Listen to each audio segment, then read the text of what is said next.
안녕하세요 여러분, 과학 시간에 오신 것을 환영합니다. 오늘은 2단원 생물과 환경 마지막 시간으로 단원 정리 활동을 해보도록 하겠습니다.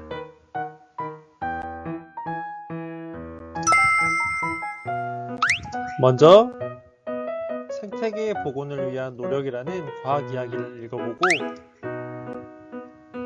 생각 그물을 만들면서 정리를 해보고 마지막으로 단원 정리 문제를 풀어보도록 하겠습니다. 그럼 오늘 수업 시작하겠습니다. 먼저 첫 번째 활동으로 과학 이야기를 읽어보도록 하겠습니다. 여러분 혹시 생태계 복원이라는 말 들어본 적 있나요? 생태계 복원이란 훼손된 자연을 생태계가 유지되는 원리를 이용해서 회복하고 또 야생 동식물이 살기 적합한 환경으로 만들려고 노력하는 일을 뜻합니다. 즉 훼손됐던 자연을 원래대로 복원한다는 뜻입니다. 우리가 나무를 심는 것도 생산자인 식물의 수를 늘려서 다음 먹이 단계에 있는 생물이 잘 살 수 있도록 돕는 것이므로 생태계 복원 활동의 한 예시가 될 수 있겠습니다. 그럼 생태계 복원의 예를 살펴보도록 하겠습니다. 첫 번째 예는 서울의 양재천입니다. 서울 양재천은 국내 자연형 하천 복원 사업의 첫 성공 사례로 평가받고 있는 곳입니다. 복원 전에는 이 사진에서 보이는 것처럼 생물이 살기 힘든 서식지였으나 나무를 심고 깨끗한 하천으로 만드는 노력을 통해서 지금은 야생동물이 살기에 적합한 환경이 되었습니다. 여러분이 보기에도 이 복원 후의 모습이 훨씬 더 아름다워 보이고 생물이 살기 좋은 환경인 것 같죠?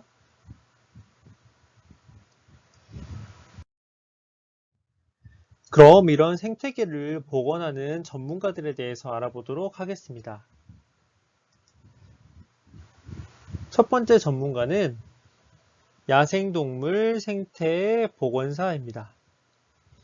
이 야생동물 생태 복원사는 복원이 필요한 야생동물을 선정하고 이 야생동물이 자연에 잘 적응할 수 있도록 도움을 주는 사람입니다. 혹시 여러분 지리산 반달곰 들어본 적 있나요? 이렇게 지리산 반달곰처럼 멸종 위기종을 복원해서 자연으로 돌려보내고 또 멸종하지 않도록 도움을 주는 일을 하는 사람이 바로 야생동물 생태 복원사입니다. 다음은 하천 생태 복원사입니다. 하천 생태 복원사는 하천이나 호수 등의 수질을 깨끗하게 하는 방법을 연구하는 사람입니다. 또한 이 하천에서 사는 생물들 간의 관계를 조사해서 하천과 그 주변 생태계의 보존을 위해 노력하는 일을 하는 사람들입니다. 이런 생태 복원 전문가들의 도움을 받아서 훼손된 생태계들이 복원되고 있습니다. 여러분이 생태 복원 전문가가 되려면 자연환경을 사랑하는 마음을 지니고 생태계 복원에 대한 전문 기술과 지식을 갖춰야 합니다. 여러분도 관심 있으면 지금부터 한번 노력해 보세요. 다음 활동으로 넘어가겠습니다. 두 번째 활동은 생각 그물 만들기입니다. 실험 관찰 22쪽, 23쪽을 펴주세요. 실험 관찰 22쪽, 23쪽을 보면 이런 모습을 확인할 수가 있습니다. 여기에는 우리가 배웠던 내용을 생각 그물로 정리할 수 있도록 빈칸들이 있는데 생태계의 구성이 어떻게 되는지, 생물의 먹이가 관계가 어떻게 되는지, 비생물 요소가 생물에 미친 영향이 무엇인지, 생태계 보존에 필요한 실천 방법이 무엇인지를 생각 그물 형식으로 적을 수가 있습니다. 여러분이 그냥 적으면 어렵기 때문에 과학책 44쪽에서 45쪽을 보고 실험 관찰 22에서 23쪽에 생각 그물을 만들어 보세요. 화면을 멈추고 생각 그물 만들기 활동을 해보세요. 다한 학생은 영상을 재생해 주세요.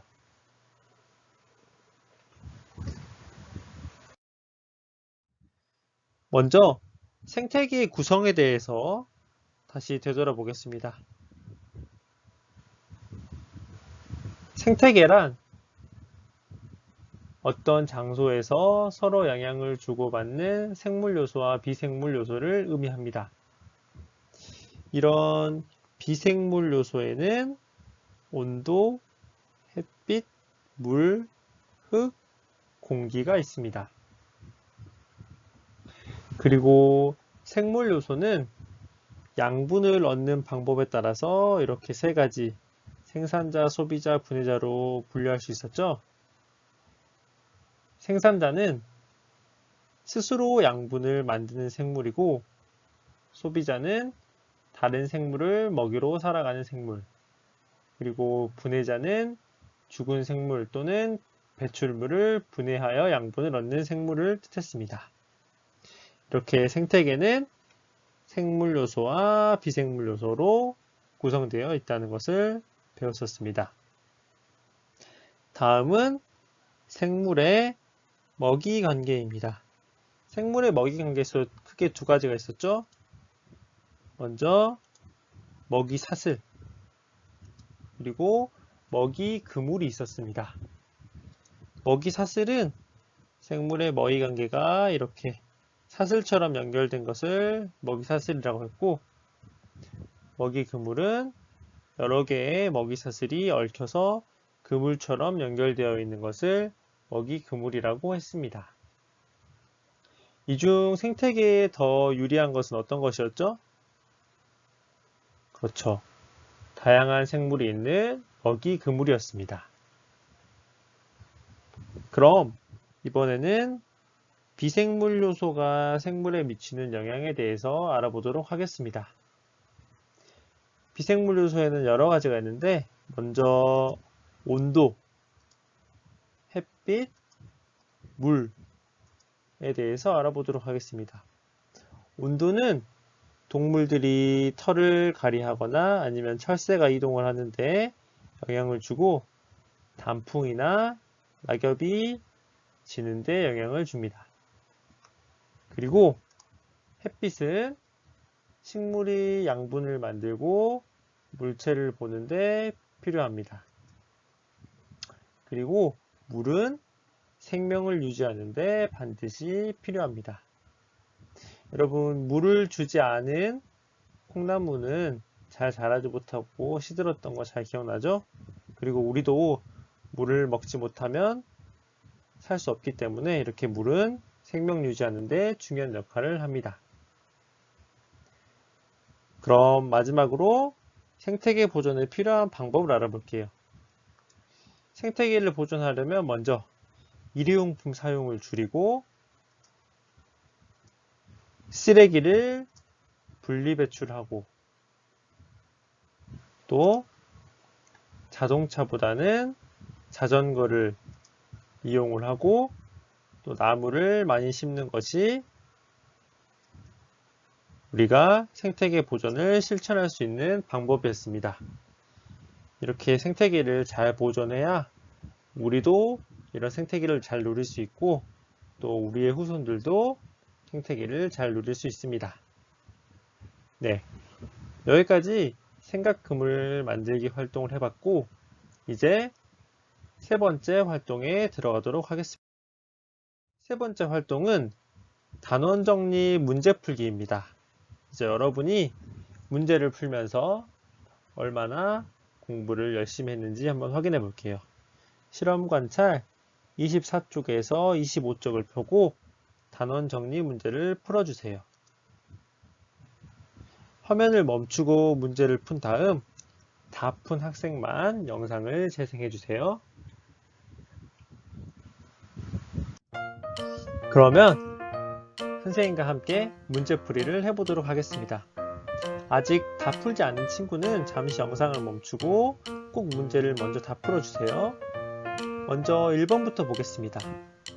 생태계란 어떤 장소에서 서로 영향을 주고받는 땡땡땡 요소와 땡땡 요소를 뜻한다. 정답은 그렇죠. 생물 요소와 미생물 요소입니다. 둘이 순서가 바뀌어도 상관없어요. 이게 바로 생태계였습니다. 다음 2번 문제 봐보도록 할게요. 2번 문제는 이 보기에 있는 낱말들을 빈칸에다가 적는 문제입니다. 먼저 1번 죽은 생물이나 배출물을 분해하여 양분을 얻는 생물을 분해자라고 하죠. 그리고 생태계에서 생물의 먹이 관계가 사슬처럼 연결되어 있는 것을 먹이 사슬이라고 합니다. 그리고 3번 특정 생물의 수나 양이 갑자기 늘어나거나 줄어들면 무엇이 깨질까요? 정답은 생태계 평형이었습니다. 2번까지 풀어봤고 이제 3번을 풀어보도록 할게요. 3번은 비생물 요소가 생물 요소에 어떤 영향을 주는지 알아보는 실험과 관련된 문제입니다. 먼저 1번처럼 자란 것 먼저 조건을 한번 확인해 볼까요? 먼저 떡잎이 노란색이래요. 그 다음에 이 말은 햇빛이 없다는 뜻이죠. 떡잎이 노란색이란 말은 햇빛을 받지 않았다는 뜻입니다. 다음으로 노란색 떡잎이 나왔다. 이것도 역시 햇빛이랑 관련된 일이고 길게 자랐대요. 길게 자랐다는 것은 어떤 게 공급된다는 뜻일까요? 그렇죠. 물이 공급됐다는 뜻입니다. 그래서 이 1번 콩나물은 햇빛은 없는데 물이 있는 경우 기역, 니은, 디귿, 리을 중에 어디일까요? 정답은 디귿입니다. 디귿. 디귿은 어둠 상자를 덮고 물을 줬기 때문에 햇빛은 어둠 상자가 있기 때문에 햇빛은 없고 물은 있는 상태입니다. 그럼 2번 한번 풀어볼게요. 떡잎이 연한 초록색으로 변했대요. 이 말은 초록색으로 변했다는 것은 어떤 것은 줬다는 뜻일까요? 그렇죠. 햇빛은 줬다는 뜻이에요. 그런데 떡잎 아래 몸통이 가늘어지고 시들었대요. 이 말은 뭐가 없었다는 뜻일까요? 네, 물이 없었다는 뜻입니다. 그러면 햇빛은 있는데 물은 없는 상황은 몇 번일까요? 그렇죠. 니은입니다. 니은. 햇빛은 있는데 물은 없었어요. 이렇게 해서 2번은 니은이 되겠습니다. 혹시 틀린 친구들은 다시 한번 이 설명을 보고 바르게 고쳐보세요. 다음 4번입니다. 4번은 생물이 환경에 적응된 모습을 설명하는 것으로 옳지 않은 것을 고르는 문제입니다. 정답은 몇 번일까요? 정답은 3번입니다. 3번. 대벌레가 나뭇가지와 비슷한 모습이어서 적에게 쉽게 잡아먹히나요? 쉽게 잡아먹히는 것이 아니라 적으로부터 몸을 숨기기에 유리했었죠. 네, 그래서 틀린 것은 3번입니다. 나머지 공벌레나 다람쥐, 제비, 북극여우의 설명은 다 맞는 설명이니까 한 번씩 더 읽어보고 넘어가면 좋을 것 같습니다. 다음 5번입니다. 환경오염이 생물에 미치는 영향으로 옳지 않은 것은 어느 것일까요? 정답은 몇 번인가요? 그렇죠. 정답은 2번입니다. 자동차 배기가스 때문에 식물이 잘 자라는 것이 아니라 자동차 배기가스는 식물의 성장을 방해합니다. 그래서 정답은 2번이었습니다. 나머지 1번 맞는 말이고 3번, 4번, 5번 다 환경오염이 생물에 미친 영향으로 옳게 설명한 것들이었어요. 그럼 마지막 문제입니다. 이건 이제 여러분의 생각을 적는 것이기 때문에 따로 정답은 없어요.